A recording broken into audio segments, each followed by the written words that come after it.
আজকে আমরা খুব গুরুত্বপূর্ণ একটা নোটিশ নিয়ে আলোচনা করব। তোমরা যারা যারা 2025 সালে সিএইচএসএল এক্সামের জন্য ফর্ম ফিল আপ করেছো তারা প্রত্যেকে এই ভিডিওটা প্রথম থেকে শেষ অবধি মাঝে কোথাও স্কিপ না করে শুনবে। খুব ইম্পর্টেন্ট কিছু পয়েন্ট নিয়ে আমরা আলোচনা করব। এই নোটিশটা 17ই অক্টোবর মানে কালকে স্টাফ সিলেকশন কমিশনের আইটি সেকশন থেকে এসেছে। এতদিন ধরে আমরা সিজিএল সিএইচএসএল এক্সাম একরকমভাবে দিয়ে এসেছি, কিন্তু এই নোটিশটা পড়ে যেটা বুঝলাম একটা বড় রকমের চেঞ্জ কিন্তু হতে চলেছে এবার থেকে। তো এই চেঞ্জটা সাথে আমরা একদমই পরিচিতি নই, তো সেটা আমরা একটুখানি ভালো করে দেখে নেব। এই যে এত বড় নোটিশ, এটা ইংলিশে দেওয়া হয়েছে, তো এটার মানেটা কি দাঁড়ায় শেষ অবধি সেটা নিয়ে আমরা একটুখানি ডিটেলসে আলোচনা করব। তো কি দেওয়া আছে সাবজেক্ট দেখো, বলছে self slot selection for examination by candidate CHSLE 2025। দেখো এতদিন অবধি আমরা যারা যারা সিজিএল সিএইচএসএল এক্সাম দিয়ে এসেছি বা তোমরা যারা দিয়ে এসেছো, আমরা জানি যে ফর্ম ফিল আপের সময় আমাদের এক্সাম সেন্টারের জন্য 3টে প্রেফারেন্সের সিটি আমাদের সিলেক্ট করতে হয় এবং সেইগুলোর মধ্যে থেকেই একটা সিটিতে আমাদের এক্সাম হয় এবং আমরা কবে পরীক্ষা দিতে যাব বা কোন স্লটে আমাদের পরীক্ষা হবে সেগুলো কিন্তু আমরা কিছুই মানে আমাদের হাতে কিছুই থাকে না, সবটাই ওখান থেকে যা দেওয়া হয় আমরা সেই ডেটে সেই স্লটে গিয়ে সেই জায়গায় গিয়ে পরীক্ষা দিই। কিন্তু এখানে ক্লিয়ারলি বলা আছে এবার থেকে এক্সামিনেশন সিটি, স্লট আর ডেট তুমি নিজে সিলেক্ট করতে পারবে। ফার্স্ট পয়েন্টটাতে দেখো এখানে ক্লিয়ারলি লেখা আছে 12ই নভেম্বর 2025 থেকে তোমাদের এক্সামটা স্টার্ট হবে। এই যে tier 1 combined higher secondary level exam will start on 12th November 2025, এটা তোমাদের প্রথমেই লেখা আছে। তারপর এখানে যে পয়েন্টটা লেখা আছে পরের লাইনটা, সেটার মানেটা দাঁড়াচ্ছে যে এসএসসি থেকে তোমাকে কিছু ফেসিলিটি দিচ্ছে।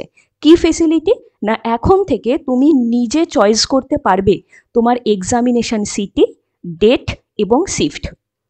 যে ক্যান্ডিডেট পরীক্ষা দিতে যাবে সেই ক্যান্ডিডেট মানে 12ই নভেম্বর থেকে পরীক্ষা শুরু হবে।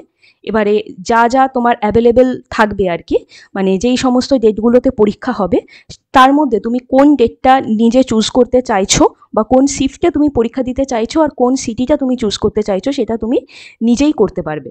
আচ্ছা, পরের পয়েন্টে কি বলেছে এখানে, 2 নম্বর পয়েন্টে বলা আছে 22শে অক্টোবর থেকে 25শে অক্টোবর 2025 এই ডেটটার মধ্যে ভালো করে দেখে নাও। আজকে 18ই অক্টোবর, তাহলে 22 তারিখ থেকে 28শে অক্টোবর অবধি একটা ক্যান্ডিডেট পোর্টাল ওপেন করা হবে।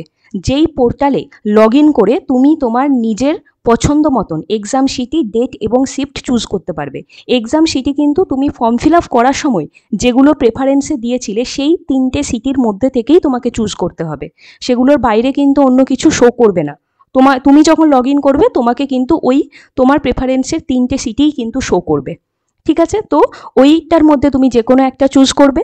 এক্সাম ডেট যেই সমস্ত ডেটে এক্সাম হবে সেগুলো শো করবে, তার মধ্যে যে কোনো একটা ডেট তুমি চুজ করতে পারবে এবং তোমার নিজের ইচ্ছে মতন একটা শিফটও তুমি চুজ করে নিতে পারবে। আর এই যে নিচে যেটা দেওয়া আছে বললে, সেটা কি লেখা আছে যে কোনো রিজিওনাল ল্যাঙ্গুয়েজে যারা এক্সাম দিতে চাইছে তাদের জন্য কিন্তু সিটস আর ডেট কিন্তু লিমিটেড। কিন্তু ব্যাপারটা হচ্ছে তোমার সিজিএল বা সিএইচএসএল এ রিজিওনাল ল্যাঙ্গুয়েজ হয় না, এখানে ইংলিশ আর হিন্দিতেই পরীক্ষা হয়। 3 নম্বর পয়েন্টে দেওয়া আছে তুমি ধরো ওই ক্যান্ডিডেট পোর্টালে লগ ইন করলে, তারপরে দেখলে তোমার যে 3টে সিটি প্রেফারেন্সে দেওয়া ছিল সেই কোনোটার মধ্যেই তোমার অ্যাভেলেবেল নেই, বা তুমি একটা ধরো পার্টিকুলার ডেট চুজ করেছো বা পার্টিকুলার শিফট চুজ করেছো আর ওই 3টে সিটির মধ্যে কোনোটাতেই ধরো অ্যাভেলেবেল নেই, তখন কি হবে না ওরা ওদের নিজেদের মতন করে মানে তার আশেপাশের কিছু সিটি তোমাকে দেবে আর কি, তার লিস্ট দেবে। এই যে এখানে লেখা আছে দেখো, the candidates will further be given a list of optional cities to choose any one where slots are available, and on the best effort basis the commission will slot the candidate for that city without any specific choice or date and shift। বোঝা গেল যে ওই 3টে সিটির মধ্যে কোনোটাই যদি available না থাকে তখন কিন্তু তোমাকে কিছু অপশনাল সিটির লিস্ট দেওয়া হবে, তার মধ্যে থেকে তোমাকে চুজ করতে হবে। 4 নম্বর পয়েন্টে দেওয়া আছে যে তুমি ধরো একবার তোমার এক্সামিনেশন সিটি, ডেট এবং শিফট তুমি চুজ করে নিলে, একদম পুরো ফাইনালি সাবমিট করে দিলে, তারপরে কিন্তু কোনোভাবেই সেটা পরে চেঞ্জ করা যাবে না। সেইটা কিন্তু এই 4 নম্বর পয়েন্টে ক্লিয়ারলি লেখা আছে, ভালো করে পড়ে নেবে। কোনোভাবেই কিন্তু পরে সেই ডেট, সিটি এবং তোমার শিফট চেঞ্জ করা যাবে না।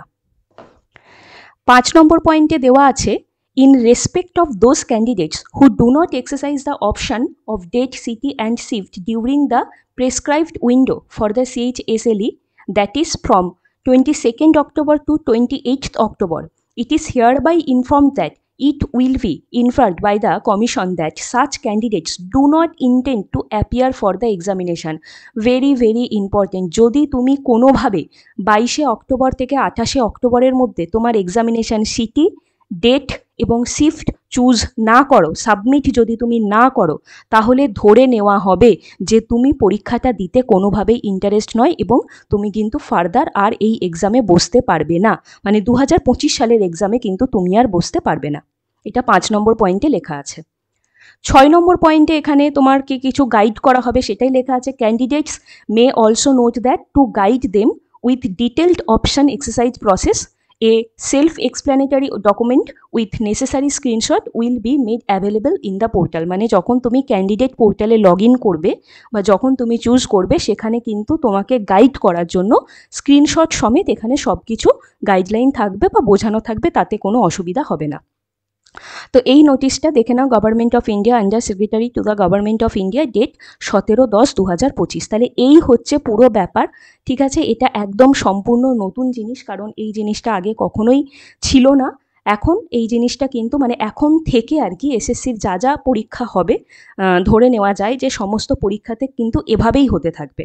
কারণ কি হতো না, এতদিন অবধি ধরো 1 লাখ ছেলে ফর্ম ফিল আপ করেছে, ধরে নাও সাপোজ 1 লাখ ছেলে ফর্ম ফিল আপ করেছে। এবারে 1 লাখ ছেলের ফর্ম ফিল আপ করেছে, তাদের সবার ডেট দেওয়া হলো, এক্সামিনেশন সিটি দেওয়া হলো, শিফট দেওয়া হলো, কিন্তু যখন পরীক্ষা হলো দেখা গেল 40% বা 50% স্টুডেন্ট শুধুমাত্র পরীক্ষা দিতে গেছে, বাকিরা পরীক্ষা দিতে যায়নি। তো এই জিনিসটা যাতে আর না হয় সেই জন্য ওরা প্রথমেই কনফার্ম হয়ে যেতে চাইছে যে কারা কারা পরীক্ষা দেবে, কারা কারা পরীক্ষা দেবে না। হ্যাঁ, এমনটাও হতে পারে যারা সাবমিট করবে তাদের মধ্যেও অনেকে হয়তো পরীক্ষা দিতে যাবে না, সেটাও হতে পারে, বাট সেটা তবুও কম পার্সেন্টেজ থাকবে, এই জন্যই হয়তো এটা করেছে। তো কিছু করার নেই, যেমন চেঞ্জ করেছে এটা কিছু দিক থেকে ভালো, আবার কিছু দিক থেকে খারাপ। খারাপ মানে এটা হচ্ছে যে প্রথম যেদিন পরীক্ষা হবে সেই দিন কি কেউ চুজ করতে চাইবে, এইটা হচ্ছে প্রশ্ন। যে এই যে এখানে বলা আছে যে তোমার 12ই নভেম্বর থেকে পরীক্ষাটা শুরু হবে, তো 12ই নভেম্বরে যেটা ফার্স্ট শিফট থাকবে, প্রশ্ন হচ্ছে সেই ফার্স্ট শিফটে কে পরীক্ষা দিতে চাইবে? কেউ চাইবে না, সবাই চাইবে যে আমি অন্তত পক্ষে পরের দিন থেকে পরীক্ষা দেব। মানে প্রথম সবাই আমরা কী ভাবি যে পরীক্ষাটা শুরু হোক, কীরকম ধরনের প্রশ্নপত্র আসছে একটু দেখি, তারপরে একটু তৈরি হয়ে যাব। তো এটা একটা বড় প্রশ্ন থেকে যাচ্ছে যে ফার্স্ট শিফটে কেউ আদৌ পরীক্ষা দিতে যাবে কিনা। তো দেখা যাক এরপর কি হয়। তো যা যা নোটিশ আসবে এসএসসি থেকে আমি সব কিছু টাইম মানে আমি জানতে পারলেই আমি সবসময় আপডেট দিতে থাকবো। তো তোমরা আমাদের হোয়াটসঅ্যাপ আর টেলিগ্রাম গ্রুপ যেটা আছে সেগুলোতে কিন্তু জয়েন হয়ে যেও, যাতে কোনো নোটিশ কখনোই যাতে মিস না হয়ে যায়। আর অবশ্যই তোমরা এই ধরনের নোটিশ টাইম টু টাইম পাওয়ার জন্য কম্পিটিটিভ ম্যাথ সেন্টার চ্যানেলটিকে সাবস্ক্রাইব করে রেখো।